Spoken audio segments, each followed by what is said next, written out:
පිසවඩ කළා නෑ. Excuse me miss. ඔයගොල්ලන්ගේ දෙමාපියෝ මෙහෙද ඉන්නේ? මගේ දෙමව්පියෝ ඉන්නේ පැරිස්වල. ඔයගොල්ලන්ගේ දෙමාපියෝ ගෙදරද? ඔව්. මෙහෙමද ඉන්නේ? නැහැ. නැහැ.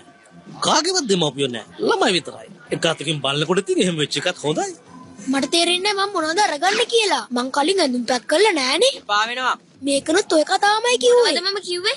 කෙවින්ට මොනවද කියලා තියෙන්නේ? මෙයාට තාම හරියට පොඩි වැඩක්වත් කරගන්න බෑ. ඉන්නේ නම් මහ පඬිතෙක් වගේ. ඒ වුණාට මෝඩයි. මම මොඩෙක් නෙමෙයි. අනේ නිකන් ඉන්නවා. ඒ හින්දා වෙන්නේ නැති ඔයාගේ වැඩ ඔක්කොම අපි කරන්නේ. එයා කියන කතාව ඇත්ත. මට පොඩි උදව්වක් කරනවද?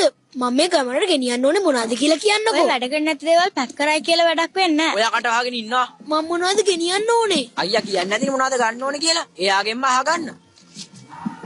අයියා කිව්වේ නැත්නම් ඔයාලට මොනවද ගන්න ඕනේ කියලා. එහෙනම් මංවත් කියන්නම්කෝ මොනවද ගන්න ඕනේ කියලා. ටොයිලට් පේපරුයි වතුර ටිකක් වැඩියෙන් ගන්න. මොනවා? මෙන්න මගේ බෑග් එක. දන්නවද? ඔයාට වෙන්නේ පූල එක බිම නිදා ගන්න තමයි. එයා බීම බීලා හැමදාම රැට ඇඳේ වක් කරනවා.